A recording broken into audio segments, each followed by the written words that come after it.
எல்லாருக்கும் வணக்கம். இன்னைக்கு நம்ம வகுப்புல என்ன பார்க்க போறோம்னா, டிசம்பர் மாதத்தோட நடப்பு நிகழ்வுகள் பார்க்க போறோம். என்னென்ன முக்கியமான நடப்பு நிகழ்வுகள் இருக்குன்னு முதல்ல பார்த்துரலாம்.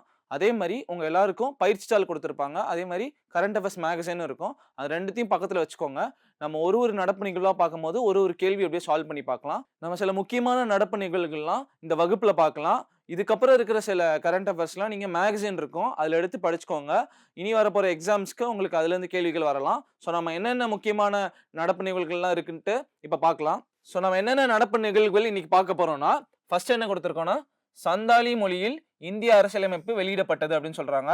இத பத்தி நம்ம பார்ப்போம். அடுத்து அன்ஸ்தீப் போர்க்கப்பல் கடற்படையில் இணைகிறது அப்படின்னு சொல்றாங்க. இத பத்தி பார்ப்போம். அடுத்து மாவென் விண்கலம், அந்த விண்கலத்தோட நாசா வந்து இணைப்பை இழந்துள்ளது அப்படின்னு சொல்லியிருக்காங்க. இத பத்தி பார்ப்போம். அடுத்து இந்தியாவில் குழந்தை திருமணங்களை தடுப்பதற்கும் ஒழிப்பதற்கும் தொடங்கப்பட்ட ஒரு தேசிய பிரச்சாரம் என்ன அப்படின்னு பார்ப்போம். 4வது. 5வதா இந்தியாவின் இஞ்சி தலைநகரம் என்ன அது தெரிஞ்சுப்போம். அடுத்து தேசிய விவசாயிகள் தினம் எப்போ அப்படின்னு நம்ம பார்க்கணும். அதுக்கடுத்து என்ன பார்ப்போம், இந்திய விண்வெளி ஆராய்ச்சி நிறுவனம் மிகப்பெரிய வணிக தொடர்பு செயற்கைக்கோளை புவி சுற்றுப்பாதையில் செலுத்தியது அப்படின்னு சொல்றாங்க. அதாவது மிகப்பெரிய வணிக தொடர்பு செயற்கைக்கோளை புவி சுற்றுப்பாதையில் செலுத்தியது யாரு? இஸ்ரோ. இத பத்தி பார்ப்போம். அடுத்து துறைமுக பாதுகாப்பு பணியகம், ஒரு புதுசா ஒரு நேஷனல் போர்டு வந்திருக்கு. அது என்ன போர்டுன்னு நம்ம பார்க்கலாம். அதுக்கு அடுத்து மட்டைப்பந்து, சர்வதேச மட்டைப்பந்து விளையாட்டில் 3 சர்வதேச வடிவங்களிலும் 100 விக்கெட்டுகளை வீழ்த்திய முதல் இந்தியர் யார் அப்படின்னு சொல்லியிருக்கோம். அதை பத்தி பார்ப்போம், அவர் யாருன்ட்டு.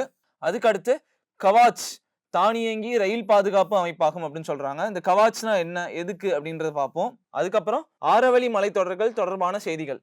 ரீசெண்டா நியூஸ் பேப்பர்ல இது சார்ந்த நியூஸ்லாம் வந்துட்டு இருந்துச்சு. ஸோ நம்ம ஆரவழி மலைத்தொடர்கள் சார்ந்த செய்திகள் என்ன, ஆரவழி மலைத்தொடர்கள் என்னென்ன ஜெனரல் நாலேஜ் ஃபேக்ட்ஸ் இருக்கு, அதெல்லாம் நம்ம பார்க்கலாம். அதுக்கடுத்து தேசிய நுகர்வோர் உரிமைகள் தினம் எப்போ அப்படின்றது பார்ப்போம்.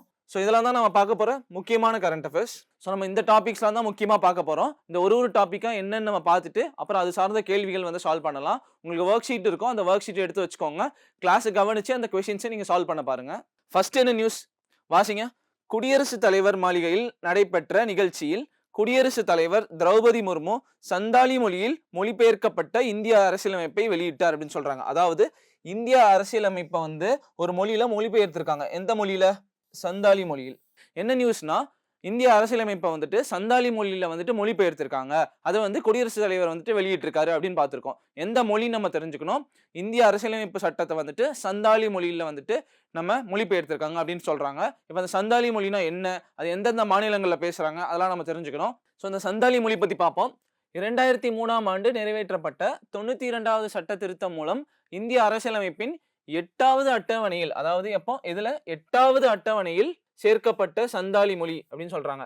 8வது அட்டவணையில் எந்த வருஷம் சேர்க்கப்பட்டது அப்படின்னா 2003ஆம் ஆண்டு.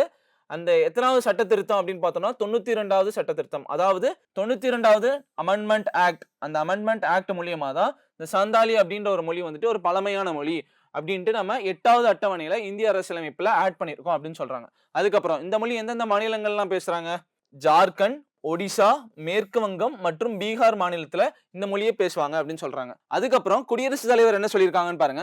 இந்திய அரசியலமைப்பு தற்போது ஓல்ட் சிக்கி எழுத்து முறையில் எழுதப்பட்டு சந்தாலி மொழியில் கிடைப்பது அனைத்து சந்தாலி மக்களுக்கும் பெருமைக்குரிய விஷயம் என்று குடியரசுத் தலைவர் தெரிவித்தார் அப்படின்னு சொல்றாங்க. எந்த எழுத்து முறையில் எழுதப்பட்டது அப்படின்னு ஒரு கேள்வி வந்துச்சுன்னா ஓல்ட் சிக்கி, அதாவது ஓல்ட் சிக்கி ஸ்கிரிப்ட் அப்படின்னு சொல்லுவாங்க. ஸோ இந்த நியூஸ்ல இருந்து நம்ம என்ன தெரிஞ்சுக்கிட்டோம்? சந்தாலி மொழியில வந்துட்டு இந்தியன் கான்ஸ்டியூஷனை வந்துட்டு மொழிபெயர்த்திருக்காங்க அப்படின்னு தெரிஞ்சது. அதுக்கப்புறம் அது எந்தெந்த மாநிலங்கள்ல பேசப்படுதுன்னு தெரிஞ்சது. அதுக்கப்புறம் எந்த ஸ்கிரிப்ட்ல அது எழுதியிருக்காங்க, ஓல்ட் சிக்கி ஸ்கிரிப்ட் அப்படின்ற ஒரு ஸ்கிரிப்ட்ல தான் சந்தாலி மொழியில வந்துட்டு இந்தியன் கான்ஸ்டியூஷன், அதாவது இந்திய அரசியலமைப்பு சட்டத்தை வந்துட்டு மொழிபெயர்த்திருக்காங்க அப்படின்னு சொல்லியிருக்காங்க. அதை வந்து குடியரசுத் தலைவர் வந்து வெளியிட்டிருக்காரு.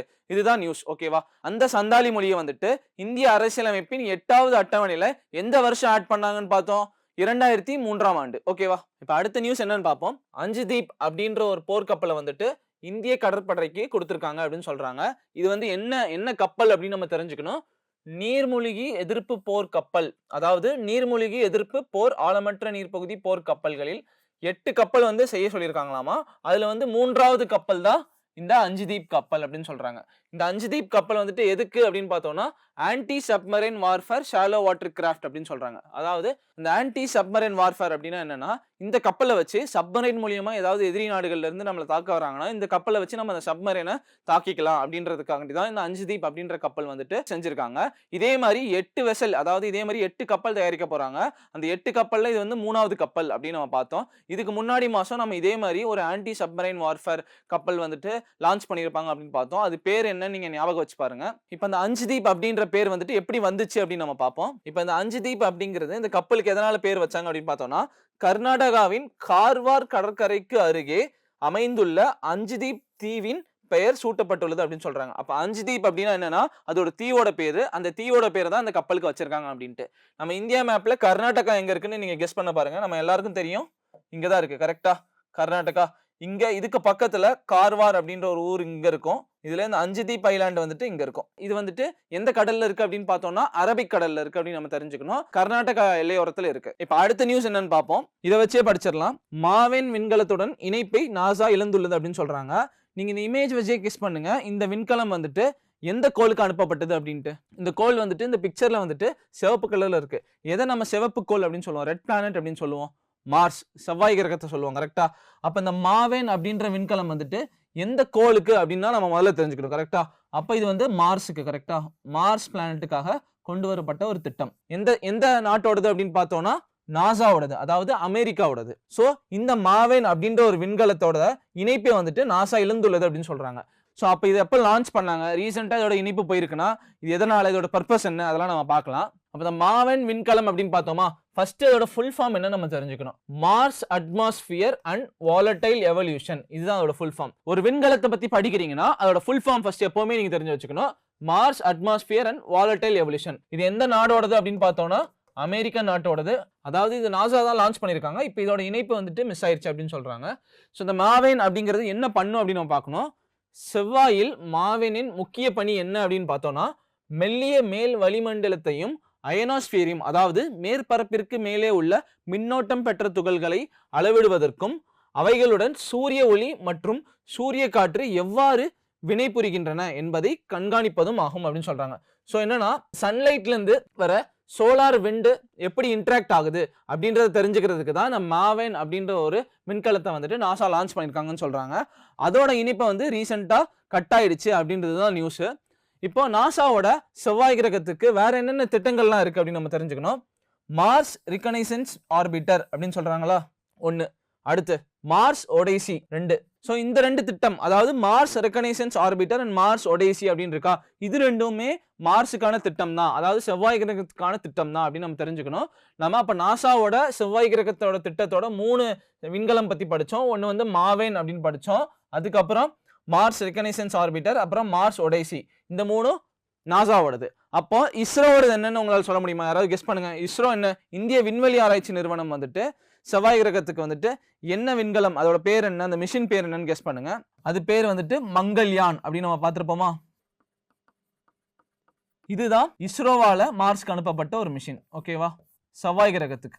இந்திய விண்வெளி ஆராய்ச்சி நிறுவனம் செவ்வாய் சுற்றுகளின் திட்டம், அதாவது மார்ஸ் ஆர்பிட்டர் மிஷின் சொல்லுவாங்க, ஒரு தொழில்நுட்ப சோதனை திட்டமாக வடிவமைத்ததுடன் அடிப்படை புகைப்பட பதிவு மற்றும் வளிமண்டல ஆய்வுகளுக்காக 5 கருவிகளை இதில் இணைத்திருந்தது அப்படின்னு சொல்றாங்க. அதாவது மங்கள்யான் அப்படின்ற ஒரு திட்டம் வந்துட்டு புதுசா ஒரு எக்ஸ்பெரிமெண்ட் பண்ணி பார்க்கலாம் அப்படின்ற ஒரு நோக்கில தான் அந்த மிஷினை வந்துட்டு லான்ச் பண்ணாங்க இஸ்ரோ அப்படின்னு சொல்றாங்க. அதுல வந்துட்டு ஒரு 5 எக்ஸ்பெரிமெண்ட்ஸ் வந்துட்டு டெஸ்ட் பண்றதுக்கு ஒரு பேலோட்ஸ், அதாவது ஒரு 5 மிஷினை வச்சு புதுசா ஏதாவது எக்ஸ்பெரிமெண்ட் பண்ணலாம் அப்படின்ற ஒரு நோக்கத்தோட தான் இஸ்ரோ வந்துட்டு செவ்வாய் கிரகத்துக்கு வந்துட்டு மங்கள்யான் அப்படின்னு ஒரு திட்டத்தை கொண்டு வந்தாங்க. அதோட பேர் வந்துட்டு மார்ஸ் ஆர்பிட்டர் மிஷின். அதாவது மார்ஸை சுத்தி வந்து போட்டோஸ் எடுக்கிறதுக்காண்டி, சில விஷயங்கள் பண்றதுக்காண்டி, சில எக்ஸ்பெரிமெண்ட்ஸ் பண்றதுக்காண்டி இந்த மிஷினை இஸ்ரோ கொண்டு வந்தாங்க அப்படின்னு சொல்றாங்க. ஸோ நம்ம இப்போ என்னென்ன பார்த்தோம் அப்படின்னு பார்த்தோம்னா, செவ்வாய் கிரகத்துக்கு நாசாவோட 3 திட்டங்கள் என்னன்னு பார்த்தோம். ஒன்று வந்து மாவென், இன்னொன்று வந்துட்டு மார்ஸ் ரிகனைசன்ஸ் ஆர்பிட்டர், இன்னொன்று வந்துட்டு மார்ஸ் ஒடேசி அப்படின்னு பார்த்தோம். அதுக்கப்புறம் இஸ்ரோவால செவ்வாய் கிரகத்துக்கு அனுப்பப்பட்ட திட்டத்தின் பேர் என்ன, மங்கள்யான் அப்படின்னு பார்த்தோம். இந்த இந்தியாவின் செவ்வாய் சுற்றுகளின் திட்டம் வந்துட்டு மங்கள்யான் அப்படின்னு சொல்றாங்களா, அதை வந்துட்டு எந்த வருஷம் வந்துட்டு அந்த செவ்வாய் கிரகத்தை போய் அடைஞ்சுது அப்படின்னு பார்த்தோம்னா 2014ஆம் ஆண்டு செப்டம்பர் 24 அன்று செவ்வாய் சுற்றுப்பாதையை அடைந்தது அப்படின்னு சொல்லிக்கிறாங்க. இந்த இயர் வந்து நம்ம எப்பவுமே ஞாபகம் வச்சுக்கணும், 2014 செப்டம்பர் 24. இந்த டேட்ல தான் அந்த செவ்வாய் கிரகத்துல இந்த மங்கள்யான், அதாவது இந்த விண்கலம் வந்துட்டு இஸ்ரோ லான்ச் பண்ண விண்கலம் வந்துட்டு செவ்வாய் கிரக சுற்றுப்பாதையை அடைந்தது அப்படின்னு சொல்றாங்க. சோ நம்ம செவ்வாய் கிரகத்துக்கான என்னென்ன திட்டங்கள் அப்படின்னு நம்ம பார்த்தோமா? இப்போ நம்ம 3 நியூஸ் பார்த்தோம். 3 நியூஸ்க்கு என்னென்ன கேள்விகள் இருக்கு, அந்த கேள்விக்கு பதில் சொல்ல பார்க்கலாம். நீங்க எல்லாரும் கேள்விக்கு பதில் சொல்ல ட்ரை பண்ணுங்க. முதல் கேள்வி என்ன? நாசா எந்த செவ்வாய் பயண திட்டத்துடனான தொடர்பை இழந்தது, இணைப்பை இழந்தது அப்படின்னு கேட்கறாங்க. இப்பதான் நம்ம பார்த்தோம். இதுக்கு ஆன்சர் நீங்களே சொல்லலாம். என்ன ஆன்சர்? மாவென். இந்த விண்கலத்தோட இணைப்பை தான் இழந்திருக்கு நாசா அப்படின்னு சொல்றாங்க.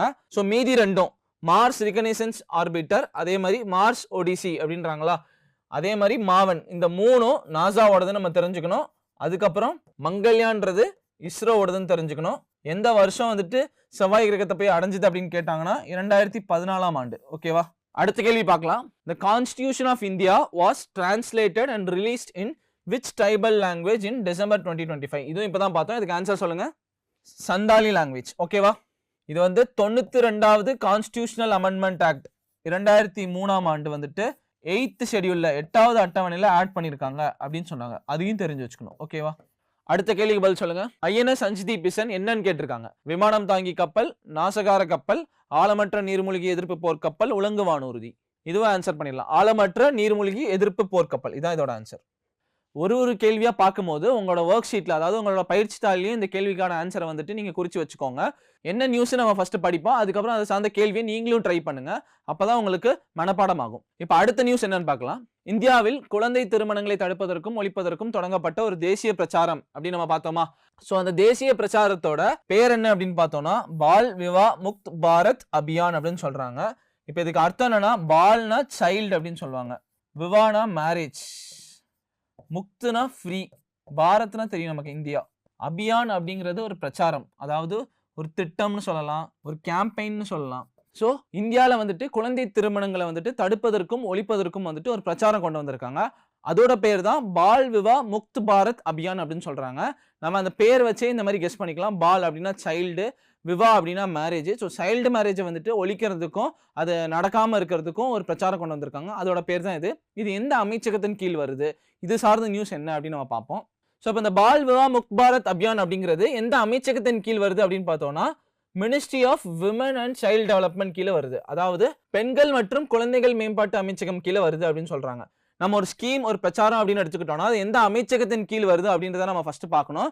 இந்த குழந்தை திருமணத்தை ஒழிக்கும் திட்டமானது பால் விவா முக்த் பாரத் அபியான்ங்கிறது பெண்கள் மற்றும் குழந்தைகள் மேம்பாட்டு அமைச்சகம் கீழே வருது அப்படின்னு சொல்றாங்க. இந்த பிரச்சாரத்துல, அதாவது இந்த திட்டத்துல என்ன பண்ணுவாங்க அப்படின்னு பார்த்தோம்னா child marriage free Bharat portal அப்படின்னு ஒன்று இருக்கு. அதாவது குழந்தை திருமணமற்ற பாரத இணையதளம் அப்படின்னு சொல்றாங்க. இந்த இணையதளத்துல வந்துட்டு யாராவது சைல்டு மேரேஜ் ஏதாவது நடந்துச்சுன்னா நம்ம கம்ப்ளைண்ட் பண்றதுக்கு இந்த இணையதளத்தை பயன்படுத்திக்கலாம் அப்படின்றத சொன்னாங்க இந்த கேம்பெயின்ல.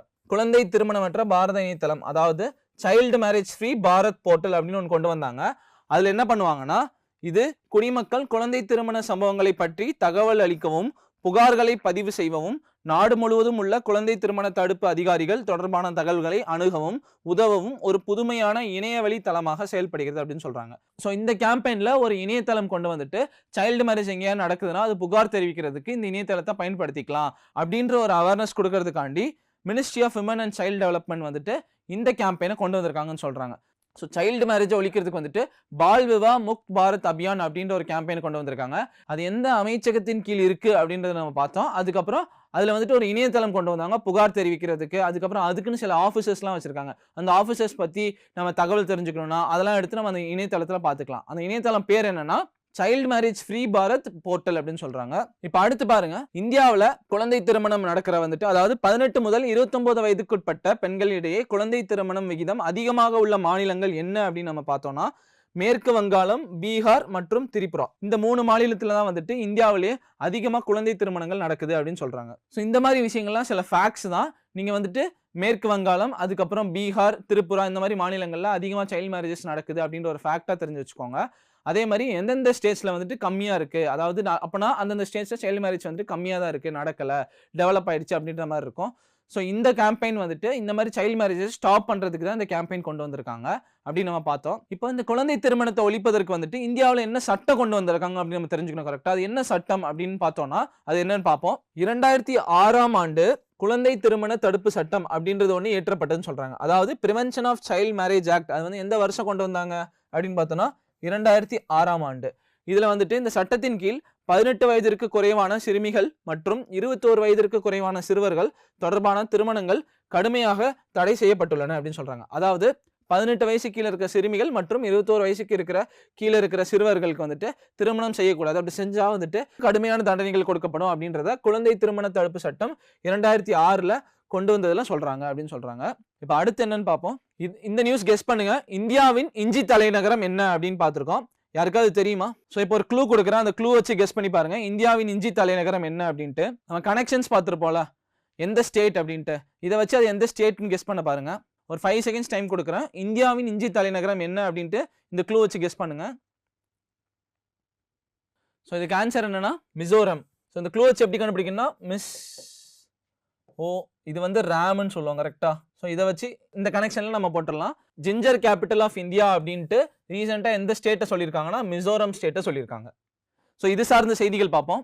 மிசோரம் மாநிலத்தை இந்தியாவின் இஞ்சி தலைநகரம் என்று அறிவித்ததற்காக நிதி ஆயோக்கிற்கு மிசோரம் வேளாண் வாரியம் நன்றி தெரிவித்துள்ளது அப்படின்னு சொல்றாங்க. அதாவது மிசோரம் அப்படின்ற ஸ்டேட்டை வந்துட்டு ஜிஞ்சர் கேபிட்டல் ஆஃப் இந்தியா அப்படின்ட்டு நிதி ஆயோக் வந்துட்டு அறிவிச்சிருக்காங்க அப்படின்னு சொல்றாங்க. அதுக்காண்டி மிசோரமோட வேளாண் துறை வந்து நன்றி தெரிவிச்சிருக்காங்க அப்படின்னு சொல்றாங்க. அப்பனா மிசோரம்ல நிறைய இஞ்சி வகைகள் வந்துட்டு விளையிறதுனால அதை பாதுகாக்கிறதுக்காண்டி மிசோரம் வந்துட்டு ஒரு ஜிஞ்சர் கேபிட்டல் ஆஃப் இந்தியாவா இருந்தா நல்லா இருக்கும் அப்படின்ற ஒரு ஃபேக்டை வந்துட்டு நிதி ஆயோக் சொல்லியிருக்காங்க.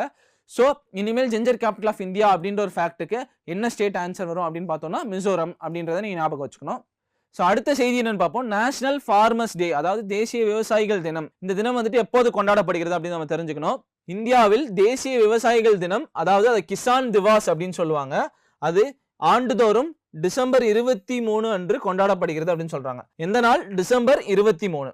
இது விவசாயிகளின் உரிமைகள் மற்றும் ஊரக வளர்ச்சிக்காக போராடிய இந்தியாவின் 5வது பிரதமரான சௌத்ரி சரண் சிங்கின் பிறந்தநாள் நினைவு தினமாகும் அப்படின்னு சொல்றாங்க. அதாவது நம்ம இந்தியாவோட 5th prime minister Chowdhury Charan Singh அவரோட பர்த்டேவை தான் நேஷனல் ஃபார்மர்ஸ் டே அப்படின்னு நம்ம கொண்டாடுறோம் அப்படின்னு சொல்றாங்க. எந்த டேட் அப்படின்னு பார்த்தோம்னா டிசம்பர் 23 அப்படின்ட்டு. ஸோ நம்ம இதுல 2 ஃபேக்ட் தெரிஞ்சுக்கிட்டோம். நேஷனல் ஃபார்மர்ஸ் டே அப்படின்றது வந்துட்டு டிசம்பர் 23 கொண்டாடுறாங்க அப்படின்னு தெரிஞ்சது. எதனாலனா சௌத்ரி சரண் சிங் அப்படின்றவர் தான் நம்மளோட 5th prime minister of India. அவர் வந்துட்டு இந்த அக்ரிகல்ச்சர் ஃபார்மர்ஸ் ரிலேட்டடா நிறைய விஷயங்கள் கொண்டு வந்தனால அவரோட பர்த்டே வந்துட்டு நேஷனல் ஃபார்மர்ஸ் டேவா நம்ம கொண்டாடலாம் அப்படின்னு சொன்னாங்க. ஸோ நம்ம இது சார்ந்த கேள்விகள் அடுத்து என்னென்னு பார்ப்போம். ஸோ இந்த கேள்விக்கு பதில் சொல்லுங்க. இப்பதான் பார்த்தோம் பால் விவாஹ் முக்த் பாரத் அபியான் எய்ம்ஸ் டு, அதாவது பால் விவாஹ் முக்த் பாரத் அபியான் அப்படின்றது எதை நோக்கமாக கொண்டுள்ளது? ஸோ கல்வியை மேம்படுத்துதல்கா, இல்ல குழந்தை திருமணத்தை முடிவுக்கு கொண்டு வருதல், வேலை வாய்ப்பை ஊக்குவித்தல், ஊட்டச்சத்தை அதிகரித்தல். இதுக்கு ஆன்சர் என்ன வரும்? ஆப்ஷன் பி, குழந்தை திருமணத்தை முடிவுக்கு கொண்டு வருதல் காண்டிதான் இந்த பால் விவாஹ் முக்த் பாரத் அபியான் அப்படின்ற ஒரு கேம்பெயினை வந்துட்டு ministry of women and child development வந்துட்டு கொண்டு வந்திருக்காங்க அப்படின்னு பார்த்தோம். ஸோ இந்த கேள்விக்கு ஆன்சர் பண்ணிருப்பீங்க. அடுத்த கேள்விக்கு சொல்லுங்க. இதுவும் நம்ம பார்த்துட்டோம். Which state in India is called the ginger capital of India? இதுக்கு ஆன்சர் தெரியும். என்ன ஆன்சர்? மிசோரம். ஓகேவா? அடுத்த கேள்வி, national farmers day is observed on, தேசிய விவசாயிகள் தினம் எப்போது அனுசரிக்கப்படுகிறது? எப்போது? டிசம்பர் 23 அன்று. யாரோட பிறந்த நாளை வந்துட்டு தேசிய விவசாயிகள் தினமா கொண்டாடுறாங்க அப்படின்னு பார்த்தோம்னா சௌத்ரி சரண் சிங். இவர் வந்துட்டு 5th prime minister of India. அதுவும் நம்ம தெரிஞ்சுக்கணும். ஓகேவா? ஸோ 3 கேள்விகள் படுத்துறோம். அடுத்த செய்தி என்னன்னு பார்ப்போம். இந்த செய்தி வாசிங்க. இந்திய விண்வெளி ஆராய்ச்சி நிறுவனம் மிகப்பெரிய வணிக தொடர்பு செயற்கைக்கோளை புவி சுற்றுப்பாதையில் செலுத்தியது அப்படின்னு சொல்றாங்க. அப்போ அது என்ன? அந்த செயற்கைக்கோள் என்ன? அந்த செயற்கைக்கோள் யார் செஞ்சாங்க? எந்த நாட்டோடையது அப்படின்னு பார்க்கணும். ஸோ எந்த சேட்டிலைட் அப்படின்னு பார்த்தோம்னா ப்ளூபர்ட் பிளாக் 2 சேட்டிலைட் அப்படின்ற சேட்டிலைட்டை இஸ்ரோ வந்துட்டு லோ எர்த் ஆர்பிட், அதாவது எர்த்தோட லோ எர்த் ஆர்பிட் அப்படின்னு சொல்லுவாங்க, அந்த ஆர்பிட்ல வந்துட்டு லான்ச் பண்ணியிருக்காங்க அப்படின்னு சொல்றாங்க. ஸோ இந்த ப்ளூபர்ட் பிளாக் 2 சேட்டிலைட் தான் லார்ஜஸ்ட் கமர்ஷியல் கம்யூனிகேஷன் சேட்டிலைட் அப்படின்றதும் சொல்றாங்க. ஸோ இது யார் செஞ்சாங்க, இதை ஏன் இஸ்ரோ லான்ச் பண்ணுச்சு அப்படின்ற விஷயங்கள்லாம் நம்ம பார்க்கலாம். ஸோ ஒரு செயற்கைக்கோளை பற்றி படிக்கிறோம்னா அது எந்த நாட்டோடதுன்னு ஃபர்ஸ்ட் தெரிஞ்சுக்கணும். அந்த செயற்கைக்கோளோட நோக்கம் என்ன, அந்த செயற்கைக்கோள் என்ன பண்ணும் அப்படின்றது தெரிஞ்சுக்கணும். அதுக்கப்புறம் அது எப்போ லான்ச் பண்ணாங்க அப்படின்றது தெரிஞ்சுக்கணும். இப்போ அது சார்ந்த செய்திகள் பார்ப்போம். ஸோ இந்த ப்ளூபர்ட் பிளாக் 2 அப்படிங்கிறது என்ன டைப் ஆஃப் சேட்டிலைட் அப்படின்னு நம்ம தெரிஞ்சுக்கணும். இது வந்து ஒரு கம்யூனிகேஷன் சேட்டிலைட் அப்படின்னு நம்ம பார்க்கணும். அடுத்து இது ஒரு தனியார் நிறுவனம் தான் தயாரிச்சிருக்காங்க, AST ஸ்பேஸ் மொபைல். இது வந்து ஒரு அமெரிக்காவை சேர்ந்த நிறுவனம். அப்போ இந்த ப்ளூபர்ட் பிளாக் 2 அப்படிங்கிறது USA, அமெரிக்காவோட ஒரு திட்டம், அமெரிக்காவில் இருக்கிற ஒரு தனியார் நிறுவனம் கொண்டு வந்த ஒரு சேட்டலைட். இதை வந்து இஸ்ரோ லான்ச் பண்றாங்க அப்படின்னு சொல்றாங்க. அவ்வளவுதான். ஸோ இது வந்து கம்யூனிகேஷன் சேட்டலைட் நம்ம தெரிஞ்சுக்கணும். இது வந்து அமெரிக்காவோட தனியார் நிறுவனம் கொண்டு வந்தது, அதை வந்துட்டு இஸ்ரோ லான்ச் பண்றாங்க அப்படின்னு சொல்றோம். ஸோ இந்த ப்ளூபர்ட் பிளாக் 2 சேட்டலைட் அப்படிங்கிறது என்ன பண்ணும் அப்படின்னு பார்த்தோம்னா திறன்பேசிகளுக்கு விண்வெளி அடிப்படையிலான அகலப்பட்டை வலையமைப்பை இணைப்பை வழங்கும் வகையில் வடிவமைக்கப்பட்டுள்ளது அப்படின்னு சொல்றாங்க. அதாவது ஸ்மார்ட் போன்ஸ்க்கு வந்துட்டு பிராட்பேண்ட் கனெக்டிவிட்டி கொடுக்கறதுக்காண்டி தான் அந்த சேட்டலைட்டை லான்ச் பண்ணியிருக்காங்க அப்படின்னு சொல்றாங்க. அந்த சேட்டலைட்டோட பேர் என்ன அப்படின்னு பார்த்தோம்னா ப்ளூபேர்ட் பிளாக் 2 அப்படின்றது பேரு. இது வந்து யுனைடெட் ஸ்டேட்ஸ், அதாவது அமெரிக்காவில் ஒரு தனியார் நிறுவனம் இதை தயாரிச்சிருக்காங்க. அதை வந்து இஸ்ரோ லான்ச் பண்ணியிருக்காங்க. ஸோ இதை லான்ச் பண்ணனால இஸ்ரோக்கு என்ன சாதனை அப்படின்னு நம்ம தெரிஞ்சுக்கணும். இந்த திட்டத்தின் மூலம் இந்திய விண்வெளி ஆராய்ச்சி நிறுவனம் வந்துட்டு 2 முக்கிய சாதனைகளை படைத்தது அப்படின்னு சொல்றாங்க. ஒன்று வந்து தாழ்புவி வட்டப்பாதையில் மிகப்பெரிய வணிக தொடர்பு செயற்கைக்கோளை நிலைநிறுத்தியது அப்படின்னு சொல்றாங்க. அப்போ இது வரைக்கும் இல்லாம ஒரு மிகப்பெரிய வணிக தொடர்பு செயற்கைக்கோளை வந்துட்டு நிலைநிறுத்தியது அப்படின்னு சொல்றாங்க. இரண்டாவது அப்படின்னு பார்த்தோம்னா 6000 கிலோகிராம் எடை கொண்ட ப்ளூபேர்ட் பிளாக் 2 செயற்கைக்கோள் இந்திய மண்ணிலிருந்து LVM-3 அப்படின்றது ஒரு ராக்கெட்டோட பேரு, நம்ம ஆல்ரெடி பார்த்திருப்போம். அதன் மூலம் ஏவப்பட்ட மிக அதிக எடை கொண்ட பணிச்சுமையாக பேலோட்ஸ் அப்படின்ட்டு அமைந்தது அப்படின்னு சொல்றாங்க. இந்த பேலோட்ஸ் அப்படின்னா என்னன்னா நம்ம மிஷின்ஸ் அப்படின்னு நம்ம முன்னாடி பார்த்தோம். அதிக எடை கொண்ட ஒரு சேட்டலைட்டா இது ஒரு 2வது சாதனையா இருக்கு அப்படின்னு சொல்றாங்க. ஸோ இந்த ப்ளூபேர்ட் பிளாக் 2 சேட்டலைட்டை லான்ச் பண்ணனால இதுதான் வந்துட்டு ஒரு லார்ஜஸ்ட் கம்யூனிகேஷன் சேட்டலைட் அப்படின்ற ஒரு சாதனை வந்துச்சு. அதுக்கப்புறம் அதிக எடை கொண்ட ஒரு சேட்டலைட்டை வந்துட்டு இந்திய மண்ணிலேருந்து ஏவுனது இதுதான் ஃபர்ஸ்ட் டைம் அப்படின்ற ஒரு சாதனையும் வந்திருக்கு. ஸோ இந்த 2 தான் நம்ம இந்தியா சார்ந்த தகவல் நம்ம தெரிஞ்சுக்கணும். ஸோ அடுத்து என்ன செய்தின்னு பார்ப்போம். துறைமுக பாதுகாப்பு பணியகம், இது நம்ம பார்த்தோம் கரெக்டா. துறைமுக பாதுகாப்பு பணியகம் அப்படின்னா என்ன, இது எந்த அமைச்சகத்தின் கீழ் வருது, இதோட முக்கியத்துவம் என்ன, இது என்ன வேலை பார்க்கும் அப்படின்னு நம்ம தெரிஞ்சுக்கலாம். புதிதாக உருவாக்கப்பட்ட வணிக கப்பல் போக்குவரத்து சட்டம் 2025, அதாவது மர்ச்சன்ட் ஷிப்பிங் ஆக்ட் 2025 அப்படின்னு ஒரு சட்டம் கொண்டு வந்திருக்காங்க.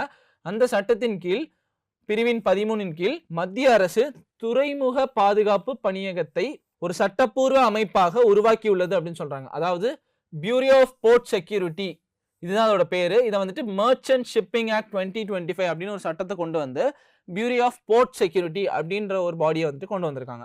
எந்த அமைச்சகத்தின் கீழ் இவங்க வேலை பார்க்குறாங்க அப்படின்னு பார்த்தோம்னா ministry of ports shipping and waterways, அதாவது துறைமுகங்கள் கப்பல் போக்குவரத்து மற்றும் நீர்வழிகள் அமைச்சகத்தின் கீழ் செயல்படுகிறது அப்படின்னு சொல்றாங்க. மேலும் இது கப்பல்கள் மற்றும் துறைமுக வசதிகளின் பாதுகாப்பு தொடர்பான ஒழுங்குமுறை மேற்பார்வை செயல்பாடுகளுக்கு பொறுப்பான அமைப்பாகும் சொல்றாங்க. ஸோ என்ன பார்த்தோம்னா மர்ச்சன்ட் ஷிப் ஆக்ட் 2025 அப்படின்ற ஒரு சட்டத்தின் கீழே வந்துட்டு பியூரோ ஆஃப் போர்ட் செக்யூரிட்டி, அதாவது துறைமுகங்களுக்கு பாதுகாப்பு கொடுக்கறதுக்காண்டி ஒரு அமைப்பை கொண்டு வந்திருக்காங்க அப்படின்னு பார்த்தோம்.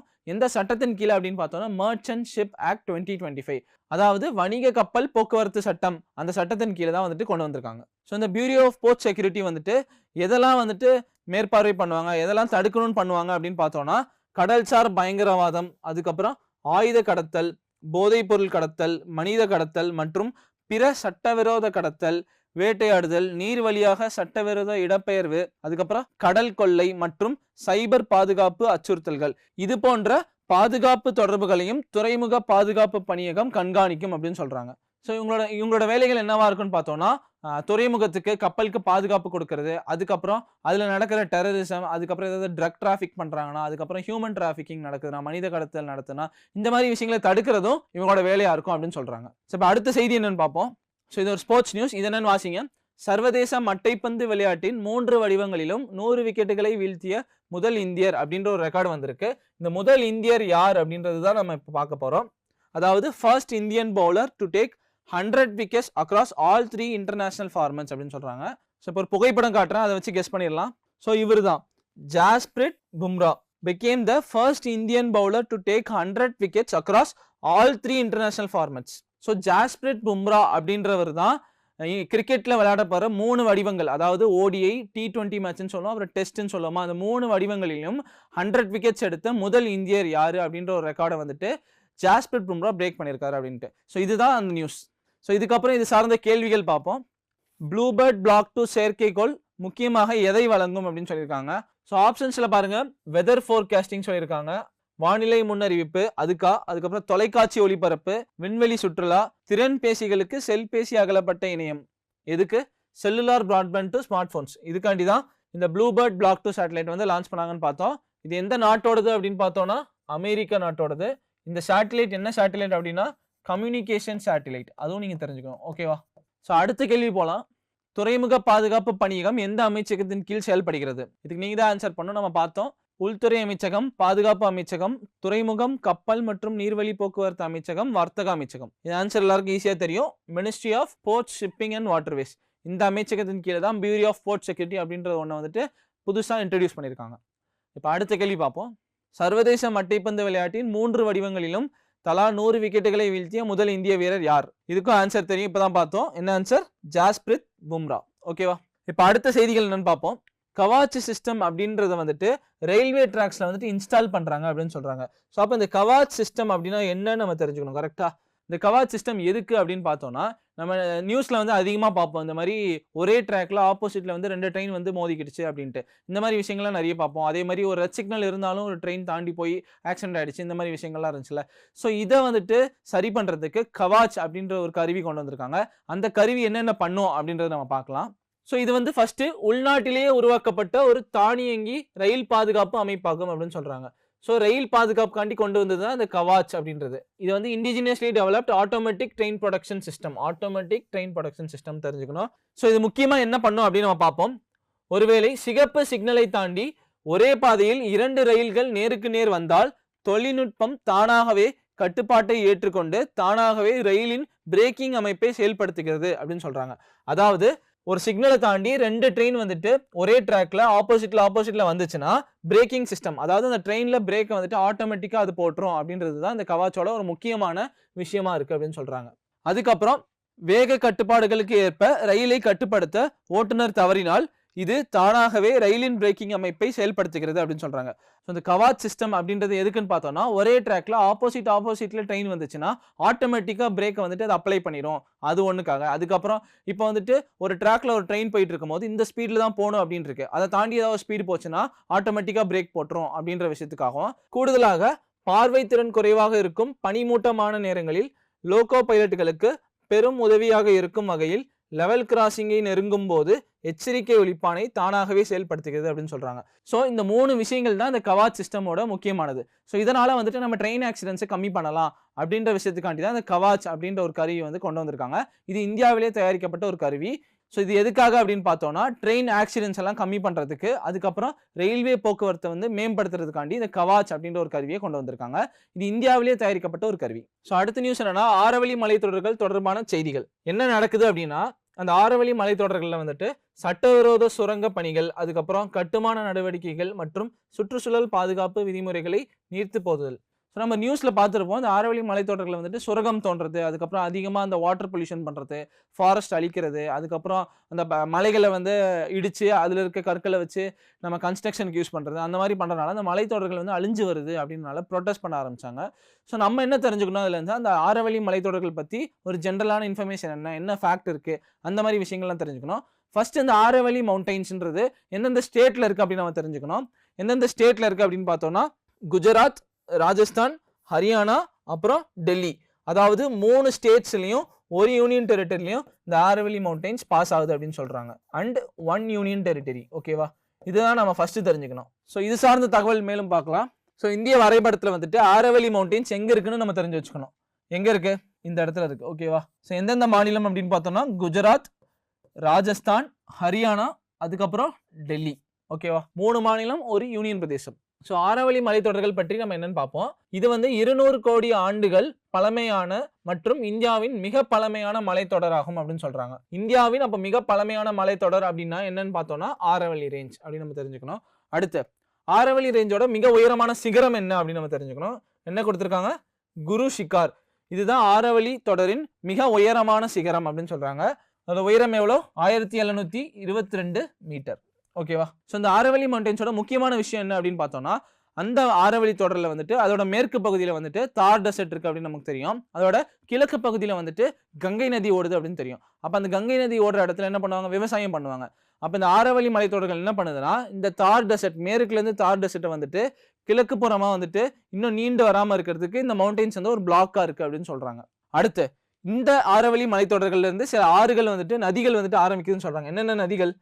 சம்பல், சபர்மதி அண்ட் லூனி. ஸோ இந்த 3 ரிவர்ஸ் வந்துட்டு ஆரவழி தொடர்கள் இருந்து ஆரம்பிக்குது அப்படின்னு நம்ம தெரிஞ்சுக்கணும். அதுக்கப்புறம் ஆரவழி மலைத்தொடர்களில் வந்துட்டு என்னென்ன கனிம வளங்கள் இருக்குன்னு நம்ம தெரிஞ்சுக்கணும். என்னென்ன கனிம வளங்கள் அப்படின்னு பார்த்தோம்னா, sandstone, limestone, marble, granite and minerals. என்னென்ன மினரல்ஸ் இருக்கு? Lead, zinc, copper, gold and tungsten. இந்த மாதிரி கனிம வளங்கள் வந்துட்டு இந்த ஆரவழி மலைத்தொடர்களில் இருக்கு அப்படின்னு சொல்றாங்க. ஸோ நம்ம ஆரவழி மலைத்தொடர்கள் பற்றி சில முக்கியமான ஃபேக்ட்ஸ் பார்த்தோம். அதோட ஹையஸ்ட் பீக் என்ன அப்படின்னு பார்த்தோம், குரு ஷிகார் அப்படிங்கிறது. அது வந்து மிக பழமையான ஒரு மலைத்தொடர் இந்தியாவில் அப்படின்னு பார்த்தோம். அதுக்கப்புறம் அங்கே என்னென்ன ரிவர்ஸ் ஆரம்பிக்குது அப்படின்னு பார்த்தோம். சம்பல் river, Sabarmati river, Luni river அப்படின்ட்டு. அதுக்கப்புறம் இந்த ஆரவழி மலைத்தொடர் வந்துட்டு டெசர்ட் வந்துட்டு தார் டெசர்ட்டை வந்துட்டு ஈஸ்ட் நோக்கி இன்னும் ஸ்ப்ரெட் ஆகாமல் இருக்கிறதுக்கு இந்த ஒரு மவுண்டைன் வந்துட்டு ஒரு பிளாக்காக இருக்குது அப்படின்னு சொல்கிறாங்க. அதுக்கப்புறம் இங்கே நிறைய கனிம வளங்களும் இருக்குது அப்படின்ற விஷயங்கள் பார்த்தோம். ஸோ அடுத்த நியூஸ் என்னென்னு பார்த்தோம்னா, நேஷனல் கன்சியூமர் ரைட்ஸ் டே, அதாவது தேசிய நுகர்வோர் உரிமைகள் தினம். இது வந்து எப்போ கொண்டாடப்படுகிறது அப்படின்னு தெரிஞ்சுக்கணும். இப்போ ஒரு கன்சியூமர் ரைட்ஸ் அப்படின்னா என்னன்னா, இப்போ நம்ம ஒரு பொருள் வாங்க போறோம்னா அந்த பொருளில் வந்துட்டு என்னென்ன இன்கிரீடியன்ஸ் இருக்குது அப்படின்றத நம்ம தெரிஞ்சுக்கணும் கரெக்டாக. அந்த பொருளில் பின்னாடி என்னென்ன இன்கிரீடியன்ஸ் போட்டிருக்காங்க, இது எதை வச்சு தயாரிக்கிறாங்க, இது எப்போ தயாரிச்சாங்க, எப்போ இதோட எக்ஸ்பைரி டேட் இருக்குது, அதுக்கப்புறம் இப்போ அந்த பொருளை நம்ம தப்பாக வாங்கிட்டோம்னா அந்த பொருள் ஏதாவது கெட்டு போச்சுன்னா அதை திருப்பி மாற்றிக்கிறதுக்கான உரிமையும் நமக்கு இருக்குது. இந்த மாதிரியான உரிமைகள் தான் கன்சியூமர் ரைட்ஸ் அப்படின்னு சொல்லுவாங்க. அதே மாதிரி நமக்கு இந்த பொருள் சார்ந்த கன்சியூமர் சார்ந்த ஏதாவது பிரச்சனைகள், ஏதாவது பொருள் சார்ந்த ஏதாவது பிரச்சனைகள் வந்துச்சுன்னா அதை வந்துட்டு நம்ம கோர்ட்ல வந்துட்டு தீர்வு காண்றதுக்கும் நமக்கு உரிமை இருக்கு அப்படின்றது தான் இந்த நேஷனல் கன்சியூமர் ரைட்ஸ் டேல வந்துட்டு நமக்கு ஒரு விழிப்புணர்வாக கொடுக்கறதுக்காண்டி தான் அந்த நாளை கொண்டு வந்திருக்காங்க. அது எந்த நாள் அப்படின்றத பார்ப்போம். நுகர்வோர் உரிமைகள் மற்றும் பொறுப்புகள் குறித்த விழிப்புணர்வை ஏற்படுத்தும் வகையில் 1986ஆம் ஆண்டின் நுகர்வோர் பாதுகாப்பு சட்டம், அதாவது கன்சியூமர் ப்ரொடக்ஷன் ஆக்ட் 1986 அப்படின்ற ஒரு சட்டத்தை வந்துட்டு கொண்டு வந்திருந்தாங்க. இந்த சட்டம் எப்போ கொண்டு வந்தாங்க அப்படின்னு பார்த்தோம்னா, இந்தியாவில் டிசம்பர் 24 அன்று தேசிய நுகர்வோர் உரிமைகள் தினம் கொண்டாடப்படுகிறது. அதாவது டிசம்பர் 24, 1986ல வந்துட்டு கன்சியூமர் ப்ரொடக்ஷன் ஆக்ட், நுகர்வோர் பாதுகாப்பு சட்டம் அப்படின்ற ஒரு சட்டம் கொண்டு வந்தாங்க. அந்த தேதியை வந்துட்டு நம்ம கன்சியூமர் ரைட்ஸ், அதாவது நுகர்வோர் பாதுகாப்பு சம்பந்தப்பட்ட உரிமைகளை வந்துட்டு ஒரு விழிப்புணர்வு கொடுக்கறதுக்கு அந்த நாளை நம்ம கொண்டாடிக்கலாம். அதாவது December 24 national consumer rights day அப்படின்றத கொண்டாடிக்கலாம் அப்படின்றத சொல்றாங்க. ஸோ இது சார்ந்த கேள்விகள் என்னன்னு பார்ப்போம். Kavach system is related to, Kavach அமைப்பு எதனுடன் தொடர்புடையது அப்படின்னு கேட்குறாங்க. சாலை பாதுகாப்பு, விமான போக்குவரத்து கட்டுப்பாடு, ரயில்வே பாதுகாப்பு, துறைமுக பாதுகாப்பு. ஸோ நம்ம கவாச் அப்படிங்கிறது எதுக்கு நம்ம பார்த்துட்டோம் கரெக்டா, எல்லாருக்கும் ஆன்சர் தெரியும், ரயில்வே பாதுகாப்புக்காண்டி தான். அடுத்து ஆரவழி மலைத்தொடரின் மிக உயரமான சிகரம் எது? இதுக்கும் ஆன்சர் தெரியும், குரு ஷிகார். உயரம் எவ்வளோ? 1722. அடுத்த கேள்வி என்னன்னு பார்ப்போம். National consumer rights day celebrated on, தேசிய நுகர்வோர் உரிமைகள் தினம் எப்போது கொண்டாடப்படுகிறது? டிசம்பர் 24. நம்ம வகுப்பில் வந்துட்டு ஒரு 12 முக்கியமான நடப்பு நிகழ்வுகள் பார்த்தோம். அது சார்ந்த கேள்விகளும் சால்வ் பண்ணி பார்த்தோம். இந்த நடப்பு நிகழ்வுகள் இது சார்ந்த பொது அறிவு உங்களுக்கு வந்துட்டு டிசம்பர் மந்த் மேகசினில் கொடுத்துருப்போம். அதில் இருக்க தகவலும் படித்து வச்சுக்கோங்க, உங்களுக்கு எக்ஸாம்ஸில் வரும். இப்போ இது போக சில முக்கியமான கரண்ட் அஃபேர்ஸ்லாம் என்னன்ட்டு ஒரு கொஞ்சம் வேகமாக நம்ம பார்த்துடலாம். ஃபர்ஸ்ட் என்ன அப்படின்னு பார்த்தோம்னா, ஹன்சா 3 அப்படின்றது. இந்த ஹன்சா 3 என்ன அப்படின்னு பார்த்தோம்னா, India's first indigenous pilot trainer aircraft அப்படின்னு சொல்றாங்க. இது ஒரு aircraft, pilot trainer aircraft, indigenous, அதாவது இந்தியாவிலேயே தயாரிக்கப்பட்ட ஒரு ஏர்கிராஃப்ட் அப்படின்னு சொல்றாங்க. ஸோ இது நம்ம தெரிஞ்சு வச்சுக்கணும். ஸோ அடுத்து என்ன நியூஸ்னு பார்த்தோம்னா, தாய்லாந்து, கம்போடியா அப்படின்ற ஒரு 2 நாடு வந்துட்டு சண்டை போட்டுட்டு இருக்காங்க. ஸோ அது வந்துட்டு அது ஒரு ஏசியன் கண்ட்ரி அப்படின்னு நம்ம தெரிஞ்சுக்கணும். எதுக்காக சண்டை போடுறாங்க அப்படின்றது தெரிஞ்சுக்கணும். அதுக்கப்புறம் இந்த 2 நாட்டோட தலைநகரம் என்ன அப்படின்றத தெரிஞ்சுக்கணும். இதை நான் உங்களுக்கு ஒரு ஆக்டிவிட்டியாக கொடுக்குறேன். தாய்லாந்து, கம்போடியா அப்படின்ற நாட்டோட தலைநகரம் என்ன அப்படின்றத நீங்கள் சர்ச் பண்ணி கமெண்ட்ல மென்ஷன் பண்ணுங்க. அதுக்கடுத்து எம்ஜி நரேகா 100 நாள் வேலை திட்டம்னு நம்ம பார்த்துருப்போமா, இதை வந்து 125 டேஸ்க்கு இன்க்ரீஸ் பண்ணிட்டாங்க. 100 நாள் வேலை திட்டத்தை வந்துட்டு 125 டேஸ்க்கு இன்க்ரீஸ் பண்ணிட்டாங்க. அதோட பேரும் மாற்றிட்டாங்க. அதுதான் Viksit Bharat guarantee for Rozgar and Ajeevika mission அப்படின்னு சொல்றாங்க. கிராமின் ஆக்ட் 2025. இந்த எம்ஜி நரேகா அப்படின்றத வந்துட்டு Viksit Bharat guarantee for Rozgar and Ajeevika அப்படின்ற பேரை மாத்திட்டாங்க.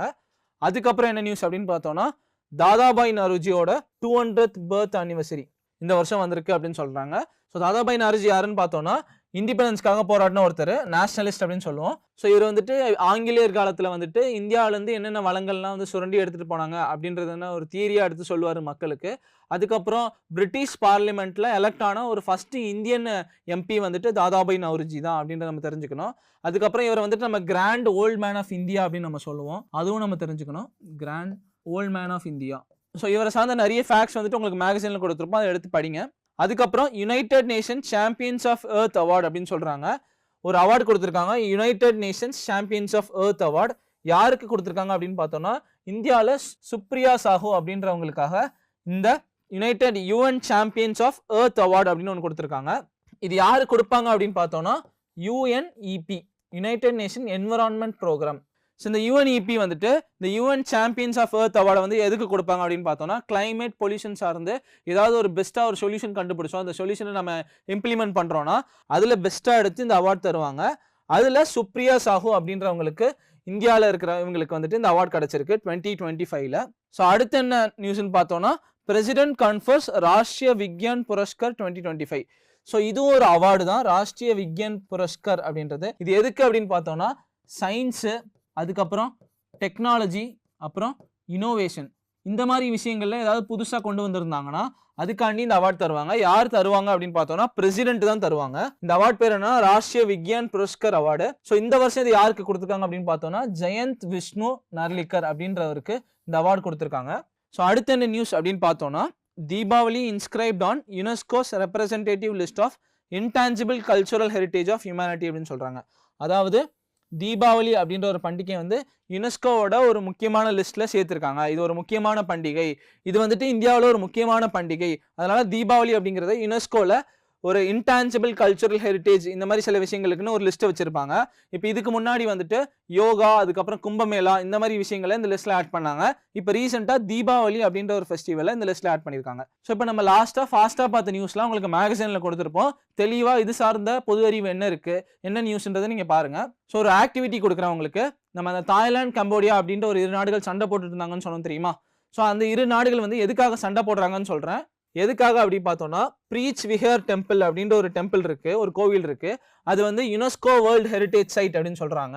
இது வந்து 11th and 12th செஞ்சுரியில Qamar empire அப்படின்ற ஒரு எம்பையர் கீழே வந்துட்டு இந்த டெம்பிள் கட்டியிருக்காங்க. இந்த டெம்பிள் வந்து இப்போ கேம்போடியாவில் இருக்கு. ஸோ இது வந்து எங்க நாட்டுக்கு தான் சொந்தம் அப்படின்ட்டு 2 நாடுகளும் சண்டை போட்டுட்டு இருக்காங்க. ஸோ அதுதான் நியூஸ். உங்களுக்கு என்ன ஆக்டிவிட்டி அப்படின்னு பார்த்தோம்னா இந்த தாய்லாந்து, கம்போடியா இந்த 2 நாட்டோட கேபிட்டல் என்ன, தலைநகரம் என்னன்ட்டு நீங்க தேடி கண்டுபிடிச்சு கமெண்ட்ஸ்ல மென்ஷன் பண்ணணும். பார்ப்போம் எந்த ஸ்கூல்ல இருந்து அதிகமாக மென்ஷன் பண்றீங்கன்னு பார்ப்போம். ஸோ இன்னைக்கு நடப்பு நிகழ்வுகளை வந்துட்டு ஒரு 12 நடப்பு நிகழ்வுகளை டீட்டெயில்டாக பார்த்தோம். அதுக்கப்புறம் ஒரு 6-7 நடப்பு நிகழ்வுகளை ஃபாஸ்ட்டாக பார்த்தோம். அந்த லாஸ்ட்டாக பார்த்த சில கரண்ட் அஃபேர்ஸ்லாம் உங்களுக்கு மேகசினில் இருக்கும். அந்த டீட்டெயில்டாக என்னென்னு எடுத்து பாருங்க. அதே மாதிரி உங்களுக்கு ஒர்க் ஷீட்ல இன்னும் கொஞ்சம் கொஸ்டின்ஸ் கொடுத்துருப்போம். வகுப்பு முடிஞ்சதுக்கப்புறம் அந்த ஒர்க் ஷீட் கொஸ்டின்ஸ்லாம் சால்வ் பண்ணி பாருங்க. அடுத்த கிளாஸ்ல சந்திப்போம். நன்றி.